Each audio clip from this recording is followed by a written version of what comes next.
Queridos, nós hoje queremos dar continuidade à nossa trilogia. Os irmãos sabem que nós nos propusemos a falar 3 mensagens, todas em conexão uma com a outra. E o nome dessa trilogia que foi dado é Diálogos.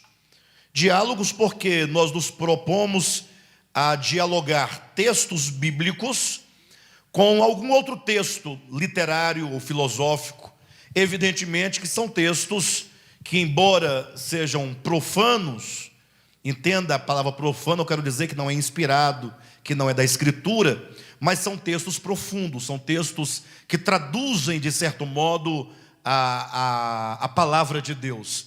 É falar a vontade de Deus com uma outra linguagem, num outro contexto, mas certamente são textos, eu poderia dizer, inspirados por Deus de uma maneira geral, como há muitos profetas, muitos poetas, muitos compositores, muitos pintores, muitos arquitetos e tantas pessoas inspiradas por Deus, porque tudo o que há neste mundo de belo e que esteja em consonância com Deus, com a sua natureza, com a sua verdade, certamente procede de Deus. Eu até trouxe aqui, de início, para justificar esse diálogo, uma pequena explicação de um filósofo e de um crítico literário chamado Goldman. Ele diz assim: olha, toda grande forma artística nasce da necessidade de exprimir um conteúdo essencial. Olha que coisa interessante, pense nessas palavras. Toda grande forma artística nasce de uma necessidade. Ou seja, a pessoa, quando escreve um texto literário, um texto filosófico, ou faz qualquer outra obra artística, uma obra de arte, essa obra ela nasce de uma necessidade daquele que a compõe, daquele que a escreve, daquele que pinta, daquele que desenha, daquele que constrói. Nasce de uma necessidade de exprimir um conteúdo essencial. Ou seja, há uma mensagem essencial numa grande obra de arte. Ele continua dizendo que a estrutura interna das grandes obras filosóficas e literárias se liga ao fato de elas exprimirem atitudes globais do homem, ou seja, elas exprimem a cosmovisão dos homens em face dos problemas profundos da humanidade.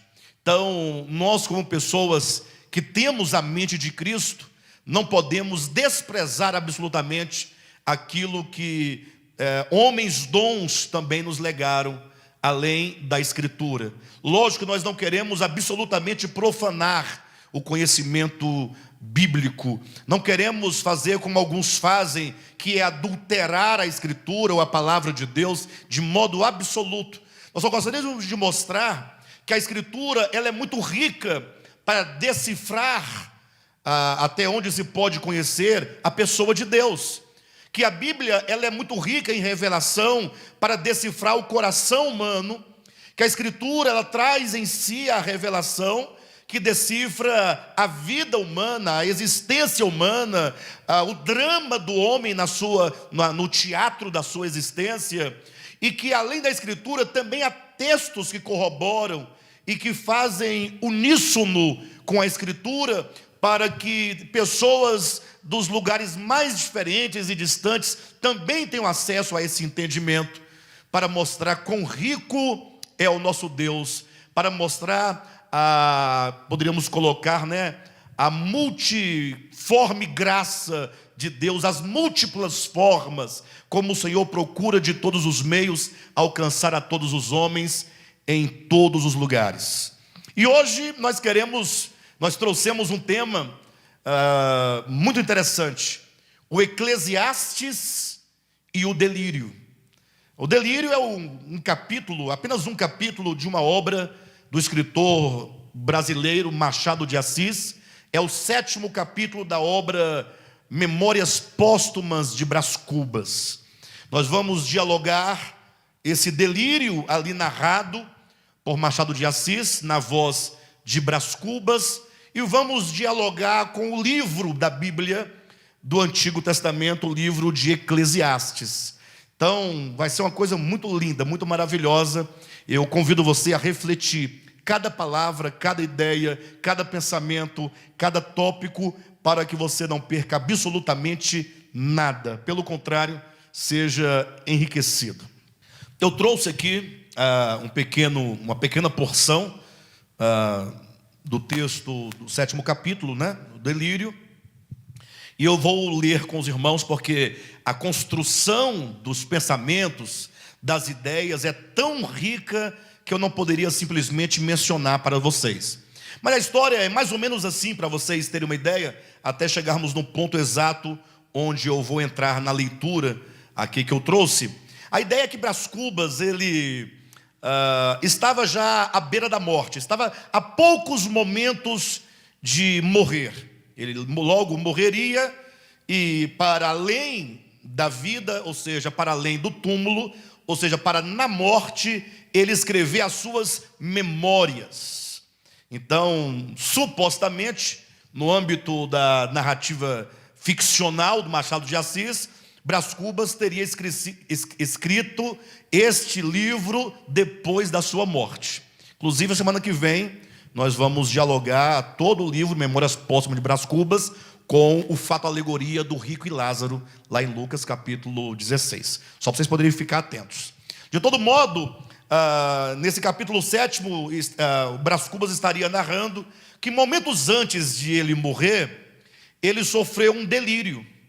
Ele ficou delirando, numa espécie de sandice, de loucura. E assim ele diz que num dado momento, ele estando no seu quarto, ali enfermo, ali com muita febre, os pensamentos começaram a variar, quando ele viu aparecer no seu quarto um hipopótamo, que logo o convidou a que ele montasse no hipopótamo, e esse hipopótamo então começou a levar o Brás Cubas numa longa viagem. A ideia é que esse hipopótamo levaria o Brás Cubas à origem de todos os tempos. É como que uma volta ao passado, é como que reconstruísse todos os séculos, todas as eras, todas as humanidades, e a partir do princípio de tudo, né, fazer com que o Brás Cubas pudesse contemplar todos os séculos desfilando diante dele. Ele vai narrando que, estando ele nessa cavalgada, indo para o início dos séculos, diz que foi chegando um momento que tudo foi perdendo sua forma, até que um grande vazio, um branco cor de neve, e tomasse conta de todo o ambiente.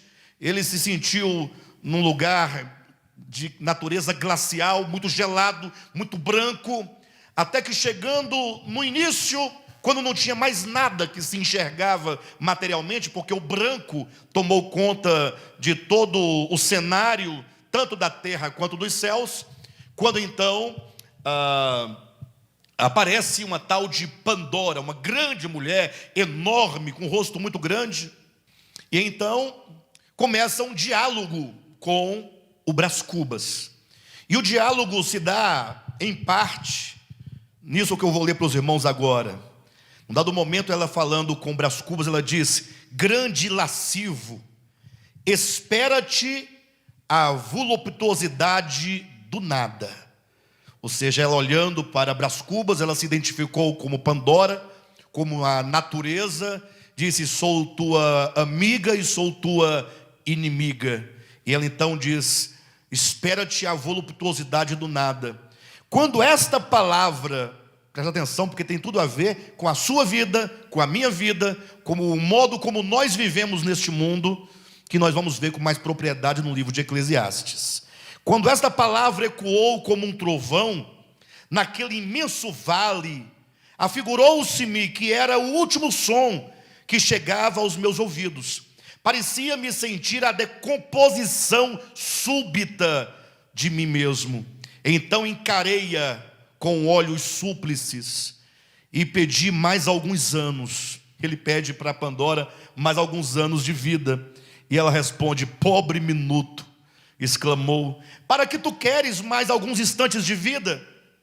Para devorar e seres devorado depois? Não estás farto do espetáculo e da luta? Conheces de sobejo tudo o que eu te deparei, menos torpe ou menos aflitivo, o alvor do dia, a melancolia da tarde, a quietação da noite, os aspectos da terra, o sono, enfim, o maior benefício das minhas mãos. Que mais queres tu, sublime idiota?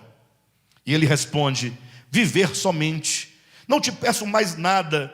Quem me pôs no coração este amor pela vida, senão tu? E se eu amo a vida, por que te há de golpear a ti mesma, matando-me? Ela responde: porque já não preciso de ti. Preste atenção nessa frase.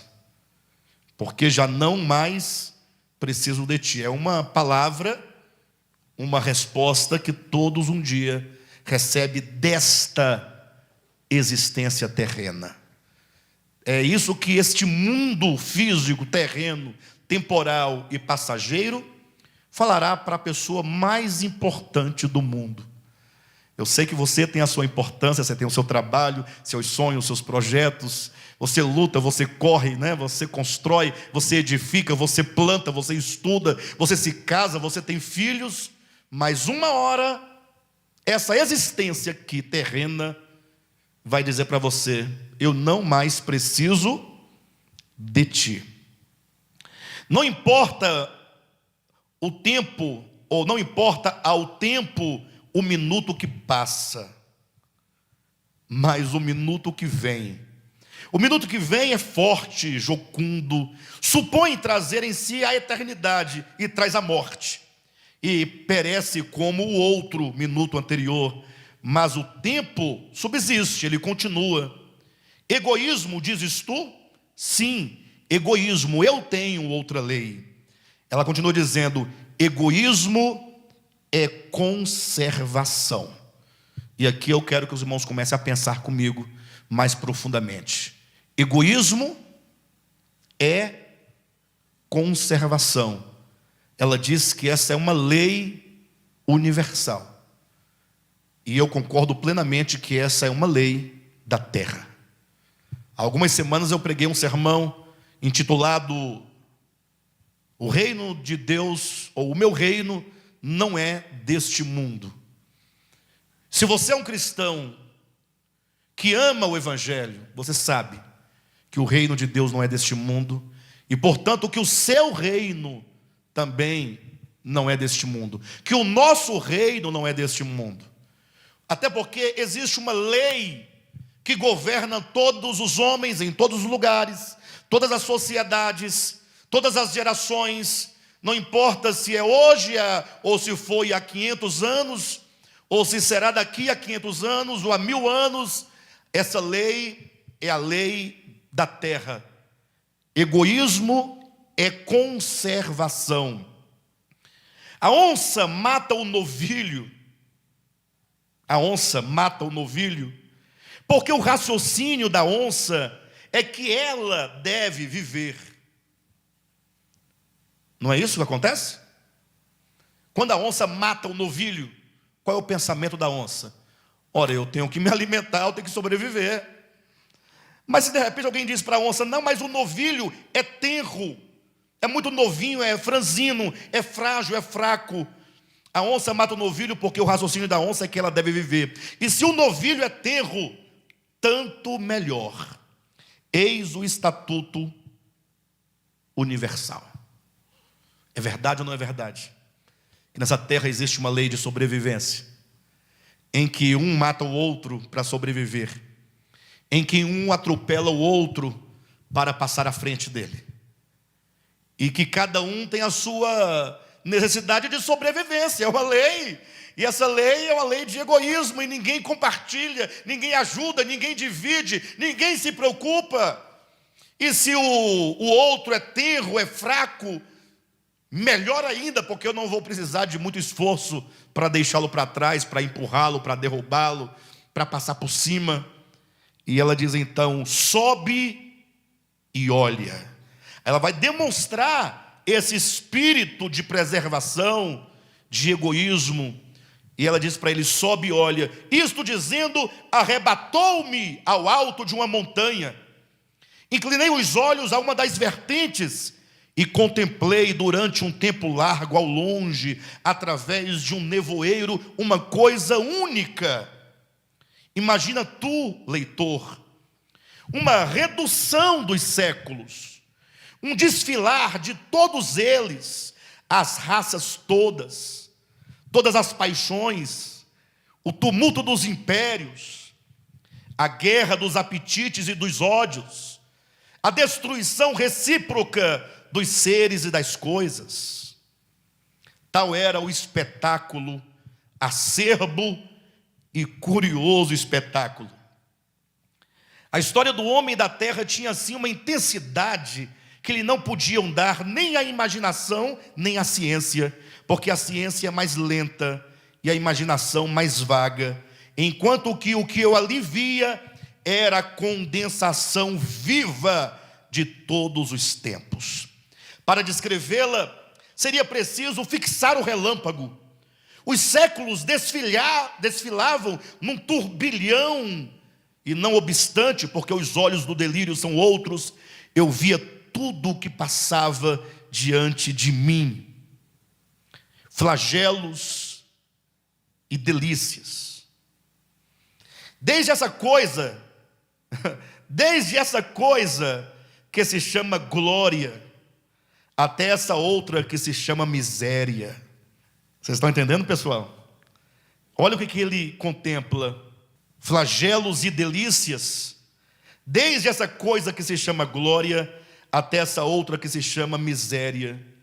E via o amor, olha que palavra, multiplicando a miséria.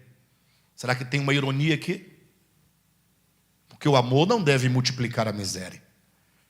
Mas se ele diz, vi o amor multiplicando a miséria, é provável que muitos, em nome do amor, levam muitos à miséria.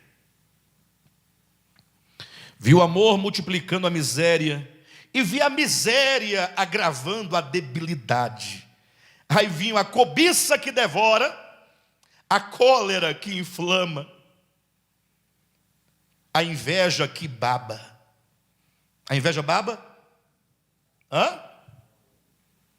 A inveja que baba, e a enxada e a pena úmidas de suor, e a ambição, a fome, a vaidade, a melancolia, a riqueza, o amor, e todos estes agitavam o homem como um chocalho, até destruí-lo como um farrapo.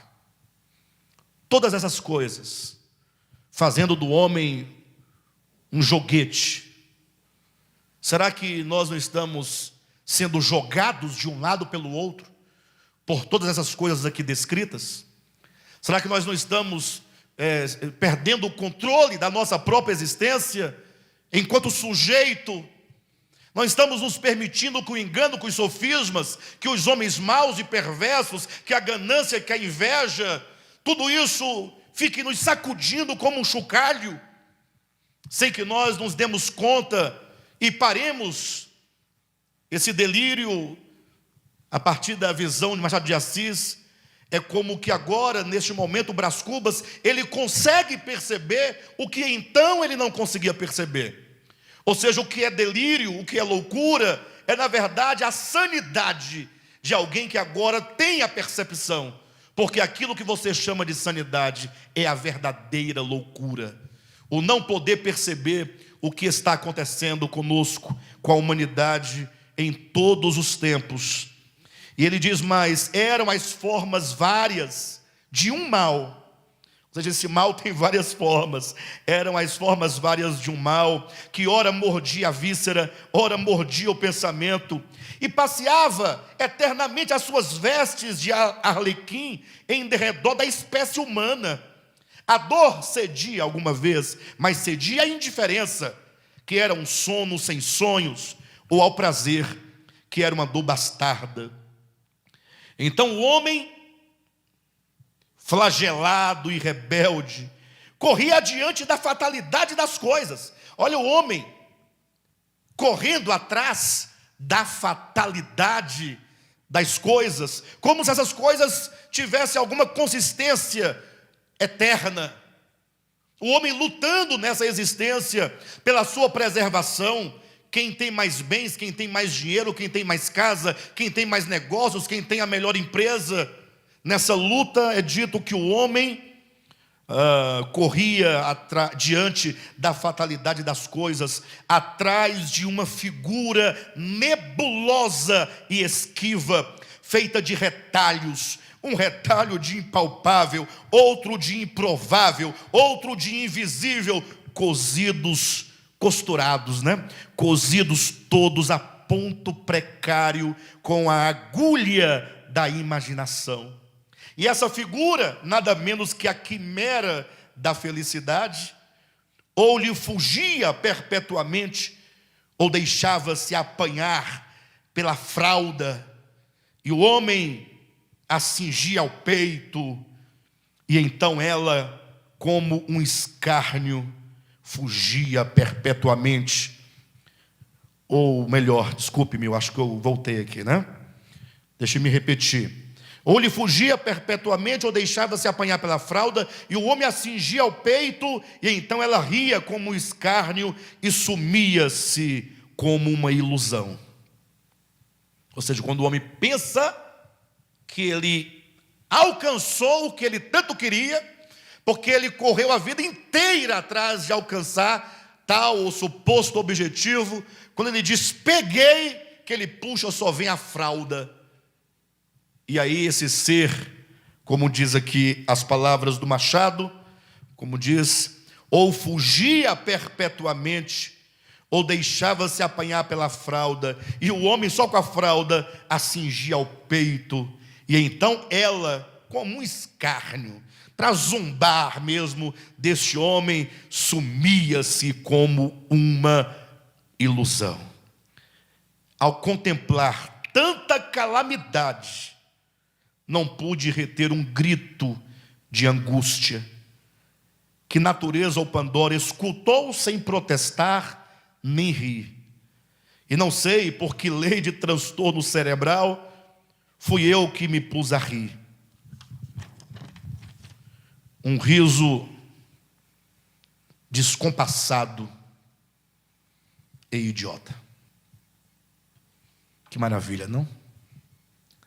Que texto mais forte, porque a visão machadiana nesse delírio é para mostrar ao homem que toda a sua luta nesse palco da existência, todos os nossos labores, todos os nossos projetos, conquistas, tudo que você imaginar, um dia vai desaparecer. E quando tudo desaparecer, só restará você. Nem o seu corpo estará com você. Você totalmente nu, desprovido de qualquer recurso temporal ou material.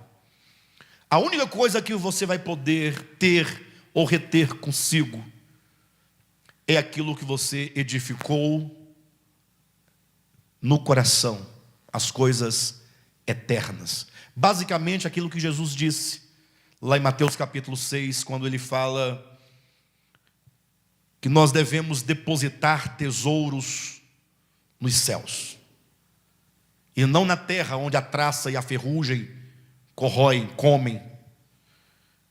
Depositar tesouros no céu, a despeito do que muitos entendem do texto, porque só pensam em dinheiro, em dar oferta.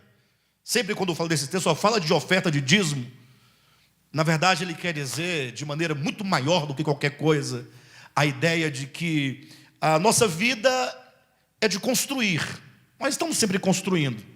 O problema é que nós construímos sempre pensando aqui na terra. Nós queremos construir patrimônio na terra.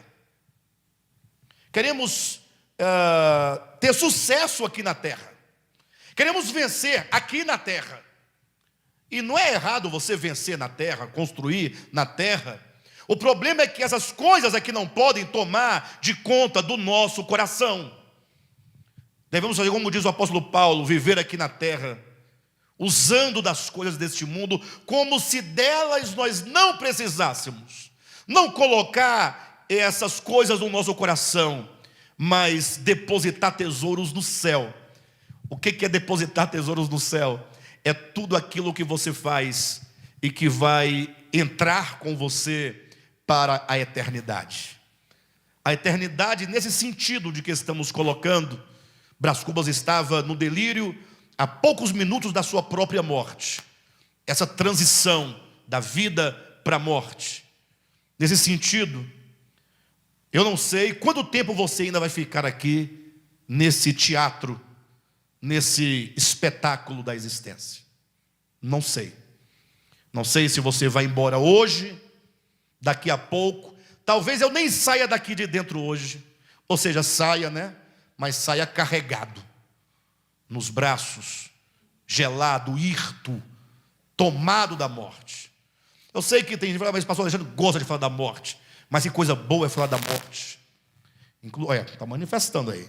Inclusive, no próprio Eclesiastes, que nós vamos tratar daqui a pouquinho, diz que é melhor ir à casa onde há luto do que ir na casa onde há banquete. O que você prefere?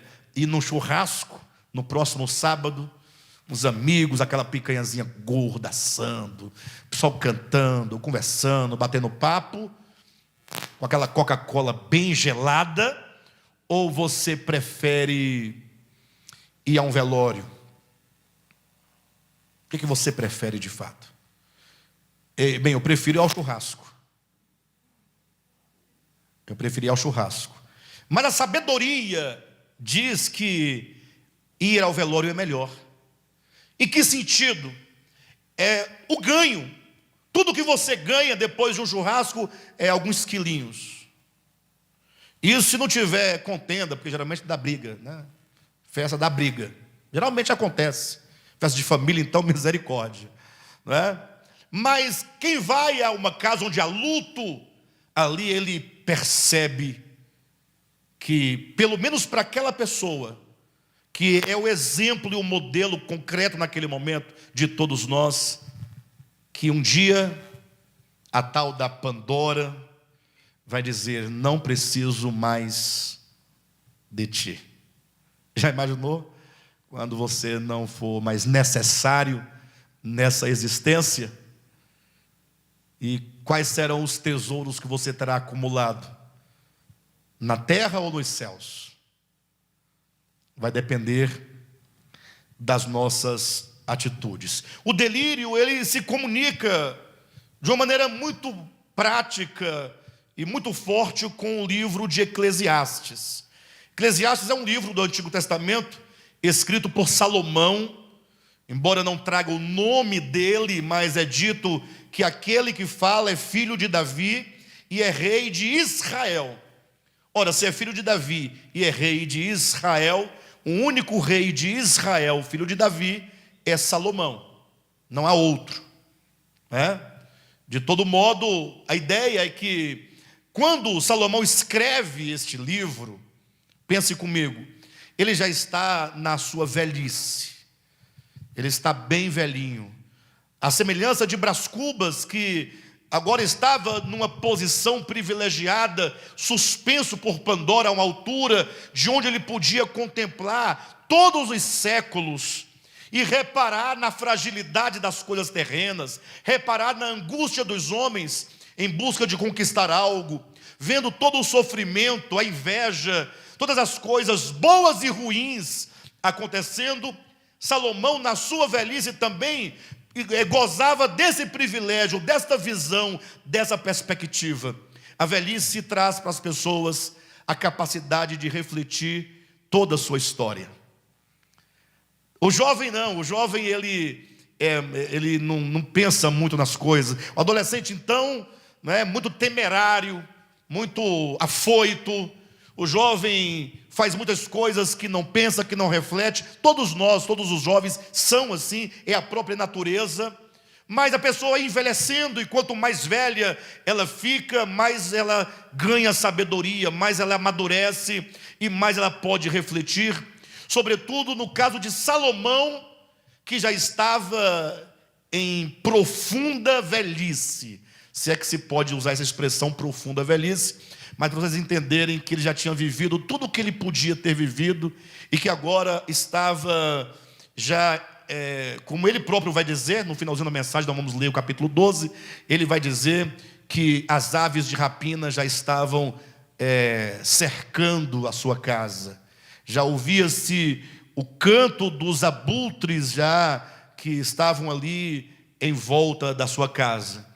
E é nessa condição de velhice que agora Salomão ele faz uma retrospectiva, primeiro da sua própria vida, e então ele passa a falar sobre vários aspectos da vida humana.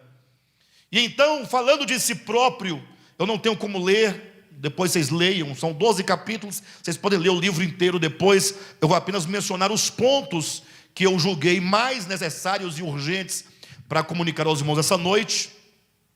Mas quando então ele começa a falar de si próprio, ele primeiramente vai dizendo tudo o que ele era e que ele conquistou na sua juventude. Falando de si, ele lembra que ele foi um dos homens mais sábios do seu tempo. Vocês sabem da história de Salomão, quando Deus pergunta se ele gostaria de ter riqueza ou se ele gostaria de ter sabedoria. Ele pediu sabedoria e Deus lhe deu sabedoria e riqueza. Salomão, um dos homens mais sábios do seu tempo e, consequentemente, também um homem muito poderoso, não somente rei de Israel, mas um homem dotado de grandes riquezas. E ele fala de casas, de vinhas, de jardins, de pomares, de servos, de bois, de prata, de ouro. Tudo que vocês imaginarem de coisas que ele podia acumular, que ele podia reter, que ele podia preservar para si, nesta vida terrena, ele tinha. Interessante que nós, não tendo, às vezes queremos ter. E tem aqueles que, tendo, querem ter mais. Ou seja, o homem nunca está satisfeito com aquilo que ele tem. Ele chega a dizer das delícias dos homens, falando do que ele tinha entre bois, ovelhas, e fazendas, e terras, e animais, tesouros como prata e ouro. Ele fala das delícias dos homens, mulheres de mulheres. Ele chama as mulheres de delícia dos homens, e ele fala que ele teve mulheres de mulheres. Uma expressão para falar, muito provavelmente, de um número, para ser um pouco mais exato, de 1000 mulheres. 1000. Ele tinha um harém, salvo engano, não vou me lembrar os números, mas eram 300 esposas. Ou seja, 300 mulheres com quem ele tinha o vínculo de matrimônio. E além das 300, ainda tinha 700 concubinas, todas à sua disposição, todas segundo a lei da época. Ele era rei, mulheres dele legítimas. Então o camarada era muito poderoso. Quem era mais poderoso do que ele no seu tempo, em termos de sabedoria, em termos de bens, em termos de autoridade, em termos de poder? Mas aí, quando ele acaba de falar essas questões, ele usa o capítulo 1 e o 2 para falar daquilo que ele possuía. Ele diz, entretanto, e esse é o ponto que nós devemos refletir, para tudo isso que ele possuía, e para tudo que ele vai falar acerca da existência humana, de qualquer tipo de conquista, ele vai dar tudo isso, porém, é vaidade de vaidades. Para quem não sabe o que é vaidade, a palavra vaidade se traduz literalmente por passageiro, ou por ilusório, ou por aparência. Costuma-se falar que a mulher é vaidosa quando pinta cabelo, pinta o rosto, né?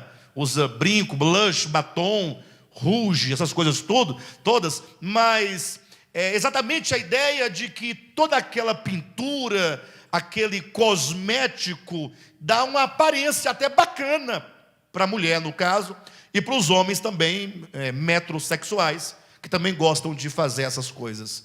Alguns gostam, né? Os tempos mudaram.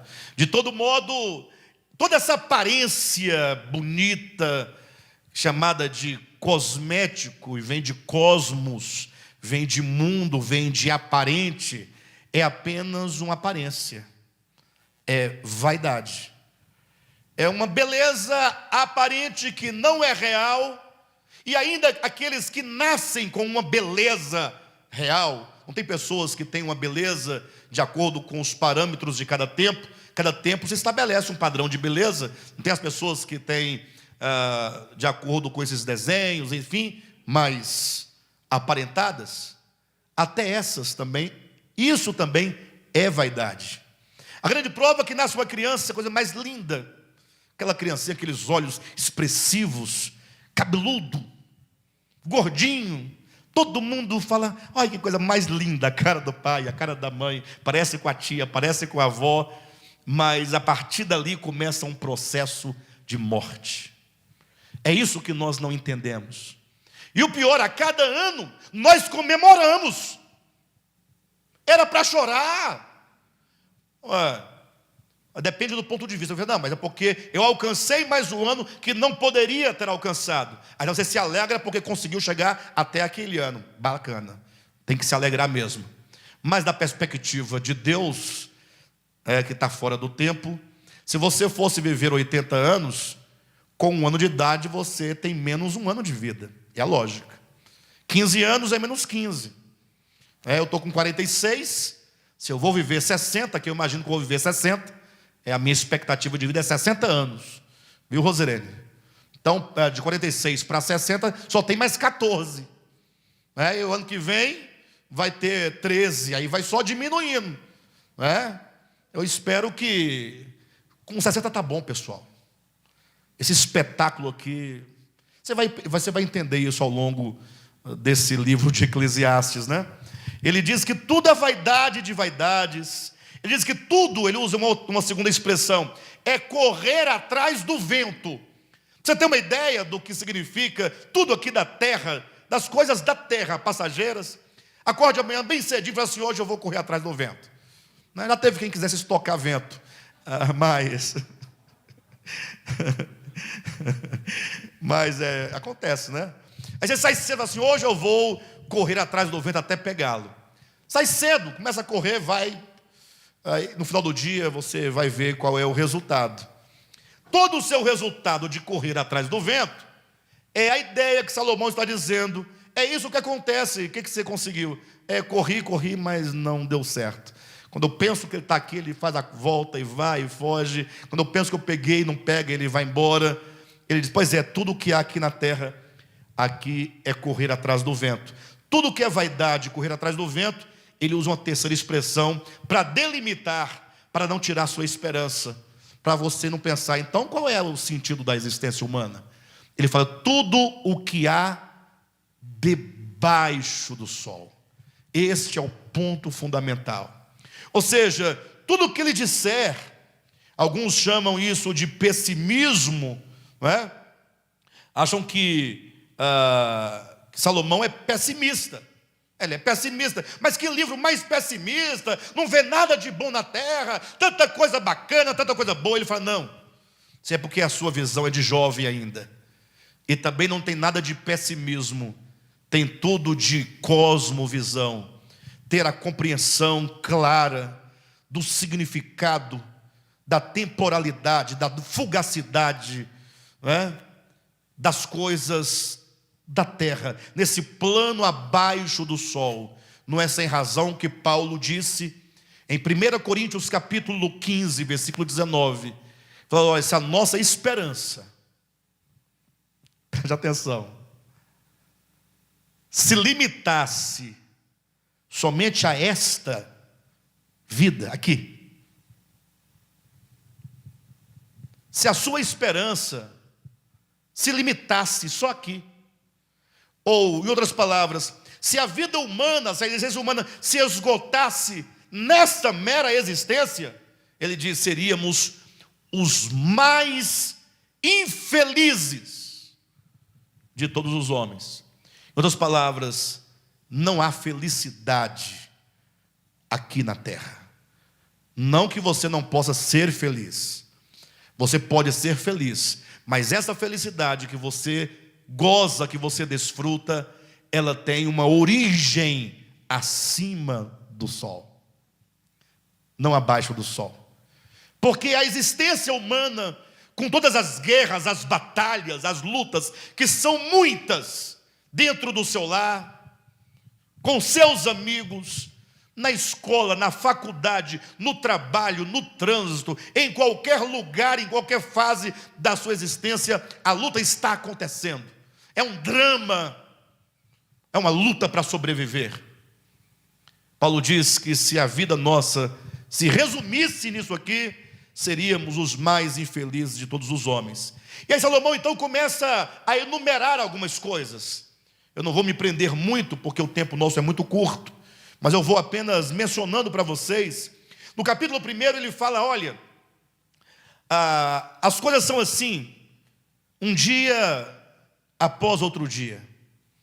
Eu costumo dizer para minha esposa, todo dia, dado momento eu olho lá para fora de casa, e eu digo, mais um dia. E amanhã vai ser outro dia. É um ciclo que não acaba. Ele vai dizer que as águas têm um curso, e elas todas vão para o mar, e depois tornam a voltar, e esse ciclo é infindável. O sol, usando a linguagem da época, do entendimento possível daquelas pessoas, ele nasce e se põe para tornar a nascer e a tornar a se pôr num ciclo vicioso e interminável. Ele fala da monotonia da vida, que não faz sentido aqui embaixo, nesse ritmo. Os ouvidos não cansam de ouvir, os olhos não se cansam de enxergar, e os homens morrem, ele diz. E a vida continua no mesmo ciclo. Em outro momento, em outro lugar, capítulo 4, salvo engano, ele vai dizer, olha, e quando eu olho para o homem, olho para os animais, me parece que tudo é a mesma coisa, porque o que sucede ao homem, sucede ao animal. Imagine só quando morre um animal. Hoje em dia os animais estão muito bem protegidos, muito bem cuidados, e isso é muito bom e agradável, inclusive diante de Deus, cuidar dos animais. Mas imagine um animal que não tenha dono, da rua, ou do meio da floresta, do mato, na selva, onde quer que esteja. Ele está ali vivendo a sua efêmera existência. Quando ele morre, o que acontece com ele? Ele cai, e ali ele fica. E o homem? Não é a mesma coisa com o homem? Uma pessoa quando morre, interessante, eu já pensei muito nisso. Eu sei que os parentes vão lá e socorrem, levam para o hospital e faz lá a autópsia, biópsia, autópsia, eu não sei qual é o nome que a pessoa que morre. Autópsia, faz a autópsia do indivíduo, aí a família compra um caixão bonito, né?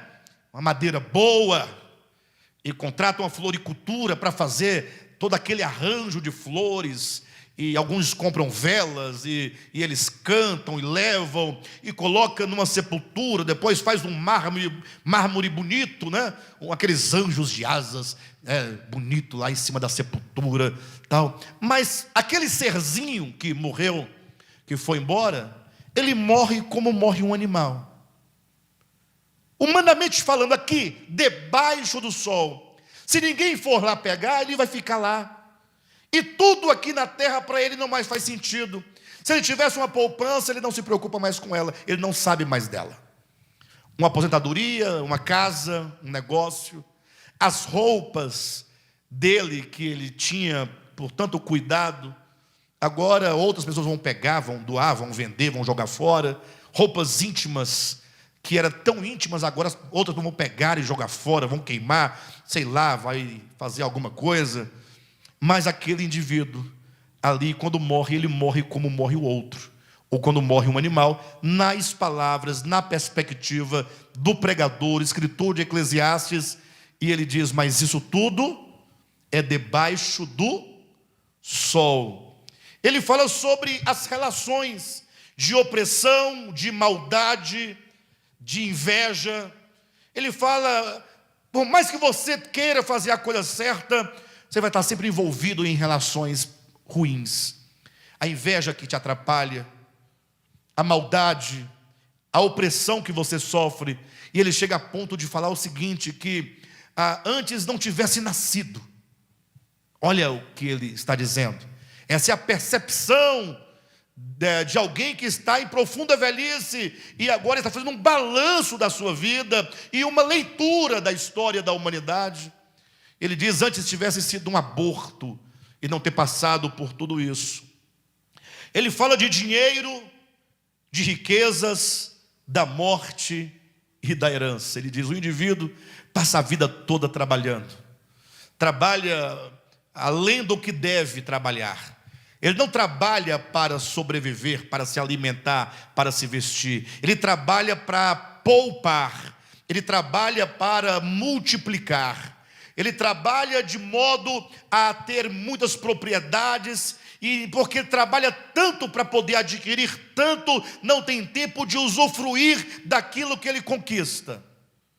Então ele sofre, para então, quando ele partir desta para outra, não sei se melhor ou pior, para que agora outros disputem aquilo que ele tanto suou para adquirir.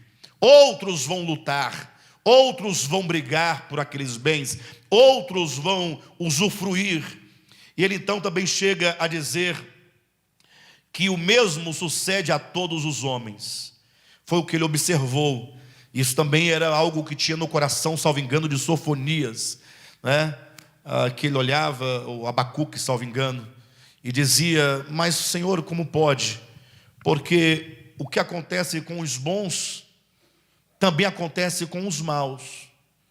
Um dia desse eu conversando com uma pessoa sobre o tal do coronavírus, e a pessoa me falava assim, não, pastor, você pode ficar despreocupado, que esse corona não pega na gente, não pega, fica tranquilo, tem muita gente ruim para esse vírus pegar. E eu falei, ô mãezinha, não pensa assim não, porque aqui nessa existência, Cristo já nos advertiu, ele disse, no mundo tereis aflições, todos bons, maus, justos e injustos, puros e impuros, estão sujeitos às mesmas coisas. Ninguém escapa de nada. Mas e Deus? Não coloca Deus nessa história. Na verdade, os homens estão sofrendo. Na verdade, toda essa história de corrupção, de maldades, de dores, isso também dói no coração de Deus. Deus nunca quis que a história fosse assim. Alguém vai dizer, esse pastor é louco, esse ele nunca quis e por que é? Aí vão me acusar dizendo que eu estaria dizendo que Deus não é soberano. É porque há um grupo de pessoas que pensam que para Deus ser soberano, não pode haver nada que não seja exatamente aquilo que Deus quer. Por isso eles dizem que Deus é o autor do mal.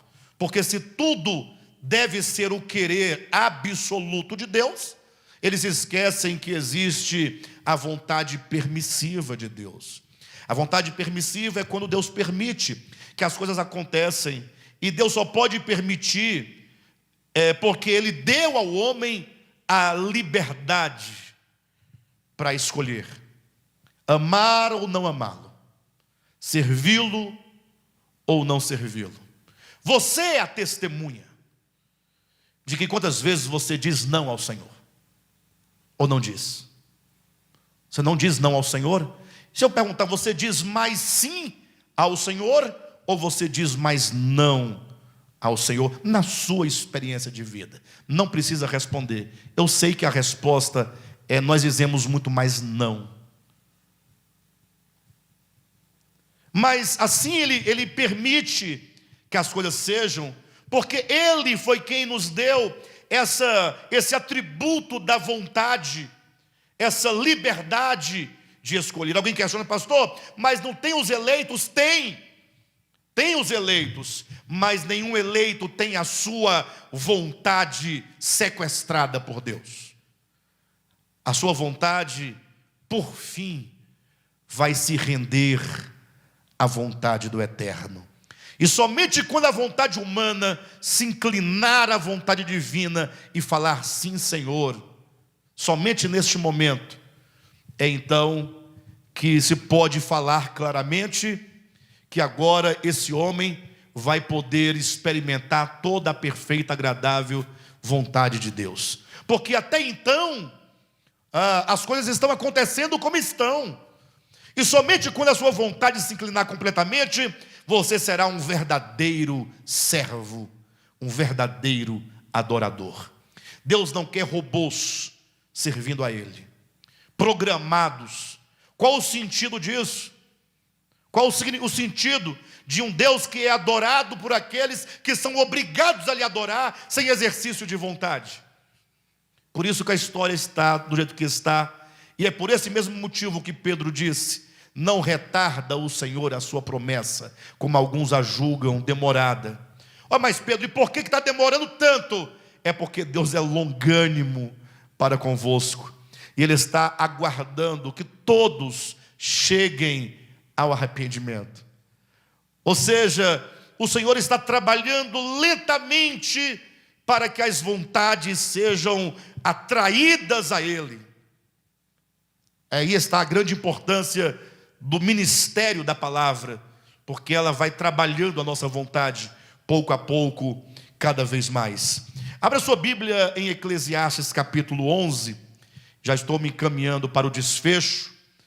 O desfecho vai exigir uma certa leitura de Eclesiastes, porque quando se chega nesse ponto, alguém diz: puxa, mas esse Salomão, esse livro Eclesiastes tem algum valor real para nós? Porque pelo que me parece, tudo o que foi dito sobre a existência não tem jeito, não tem graça, não presta, não serve para nada. Que pessimismo é esse? E então ele diz no capítulo 11, versículo 9, e este é o versículo que dá uma guinada neste livro.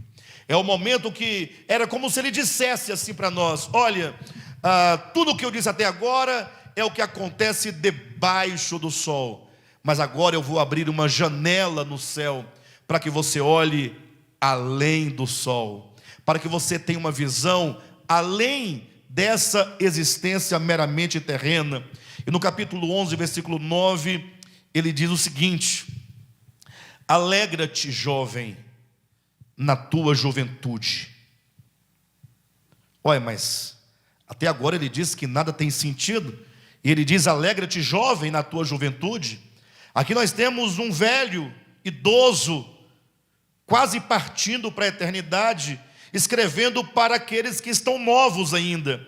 É como que ele dissesse: olha, ainda dá tempo de vocês reverem a vida de vocês, ainda dá tempo de mudar o significado da vida de vocês, ainda dá tempo de vocês reconstruírem as suas vidas pensando na eternidade, ainda dá tempo de vocês modificarem o caminho de vocês. E ele diz: alegra-te, jovem, na tua juventude, e recreie-se o teu coração nos dias da tua mocidade. Ou seja, alegra-te e recreia-te. Ele diz: anda pelos caminhos que satisfazem o teu coração e agrada os teus olhos. Mas que conselho, hein? Olha, vocês devem viver, se alegrem, se divirtam, vivam a vida de vocês como vocês quiserem, e deem a vocês tudo aquilo que o coração de vocês pedirem. Anda pelos caminhos que satisfazem ao teu coração e agrada aos teus olhos. Aí a pessoa, esse jovem aqui não é o jovem do JC não, viu? Somos todos nós, incluindo os jovens do JC, porque você é jovem da perspectiva do pregador, que já estava numa idade muitíssima avançada. Então ele diz: olha, anda pelos caminhos que satisfazem o teu coração. Aí você fala: eu sabia que tinha uma palavra boa, vou fazer o que eu quiser, seguir o que meu coração pede. E aí ele continua dizendo: sabe, porém, é aqui que ele abre a janela, Sabe, porém, em outras palavras, você pode fazer tudo o que você quiser fazer. Você pode viver para juntar riqueza, você pode viver para satisfazer os desejos da sua alma, do seu coração, você pode atropelar as pessoas, você pode morder as pessoas, você pode cultivar no coração a inimizade, você pode cultivar a impureza, você pode cultivar a inveja, a maldade, a maledicência. Faça tudo o que você quiser fazer. Saiba, porém, que de todas essas coisas Deus te pedirá contas. Em outras palavras, saiba que um dia todos prestarão conta. Ninguém passa desta vida para outra sem passar pelo tribunal. Quando você vai ter que rever, ver, assistir e receber a sentença do modo como se viveu aqui na terra.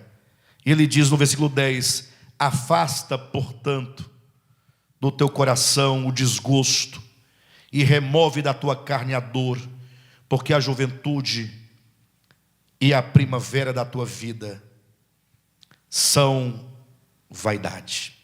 E aí ele começa então um apelo cheio de símbolos. Ele diz: lembra-te do teu Criador nos dias da tua mocidade. Ou seja, é agora que você tem força, que você tem energia, é agora que você tem capacidade, que você tem condições. Lembra-te do teu Criador. Ou seja, a vida, ela não se esgota nessa existência temporal. A vida não se resume nessas aquisições, nessas lutas, nesses dramas, nesses labores, nessas decepções, nessas dores. Não, a vida tem um significado. O significado da vida humana é o próprio Deus, mas o homem se esqueceu de Deus. Portanto, ele diz: lembra-te do teu Criador nos dias da tua mocidade, antes que venham os maus dias. Pastor, mas que dias maus são esses? E cheguem os anos dos quais dirá: não tenho neles prazer. Ou seja, chegará um tempo da nossa existência em que a pessoa diz: eu não tenho mais prazer nos meus dias. E aí ele passa a descrever o motivo porque alguém chega a essa conclusão.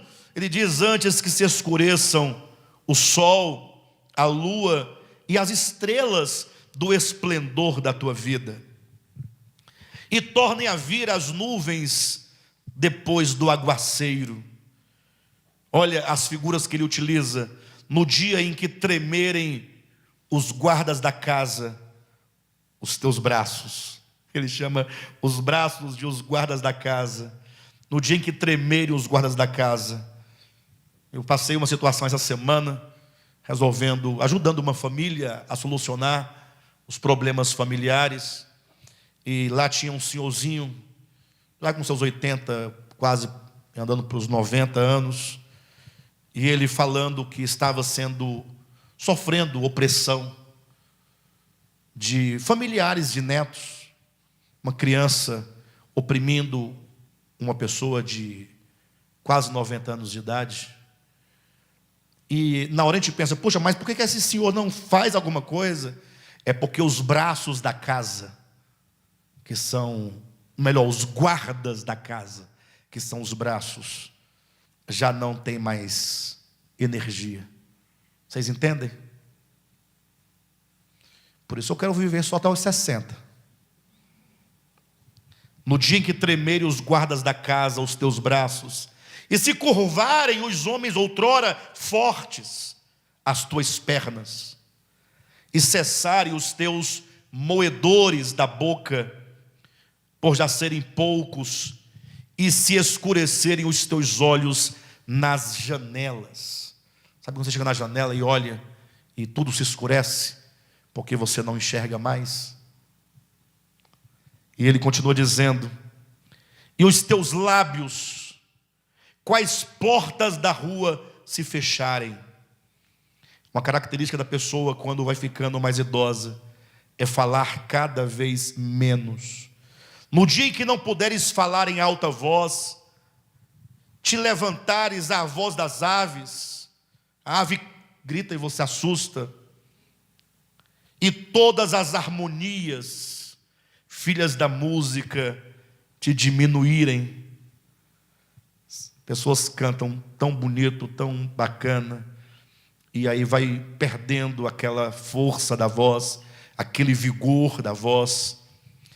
Como também quando temeres o que é alto, e te espantares no caminho, e te embranqueceres como floresce a amendoeira, quando o gafanhoto te for um peso, e te perecer o apetite. Puxa, você querendo comer, mas não ter apetite. Alguém já passou por isso alguma vez? Quando fica enfermo, né? Eu me recordo que uma vez eu tive uma crise renal. Fiquei mais ou menos uns 4 a 5 dias sofrendo. E não comia nada. Podia fazer a comida melhor do mundo. Olhava, não tinha apetite para se alimentar, para me alimentar. E diz mais: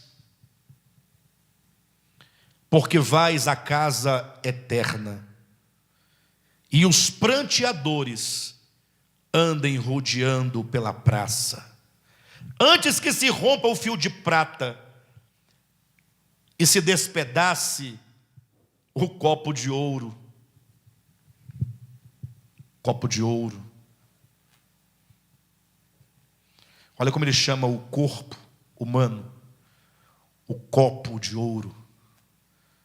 Um dia se despedaçará como um copo de barro. Antes que se despedace o copo de ouro e se quebre o cântaro junto à fonte, e se desfaça a roda, a roda da existência, junto ao poço, e o pó volte à terra como era, e o espírito volte a Deus que o deu. Vaidade de vaidade, diz o pregador, tudo é vaidade. Por isso ele diz: lembra-te, pois. Este é um apelo. O que o Machado quis transmitir no seu delírio, ou no delírio do Brás Cubas, e o que o pregador aqui em Eclesiastes também transmitiu, é a seguinte ideia: você consegue perceber o espetáculo da existência? Você consegue perceber que quando o ser humano entra na sua existência temporal, lhe é dada uma roupa com a qual ele vai atuar no palco, no teatro da existência? Uns atuam como policial, outros atuam como professores, outros atuam como advogados, cantores, marceneiros, padeiros, padres, pastores, pais, mães, filhos. São papéis que nós desempenhamos. E de repente, quando você está aqui encenando esse seu papel, chega um momento que alguém fala: devolva a roupa que te foi emprestada. Você agora vai ser despido, porque você vai sair do palco da existência. E aí sim é que você vai começar a pensar acerca dessa existência. Para completar essa mensagem, o significado, semana que vem nós vamos falar a última mensagem da trilogia, que é o rico e o Lázaro e as memórias póstumas de Brás Cubas. Brás Cubas do outro lado da vida, agora na morte. De lá ele olha para a existência e faz o seu comentário.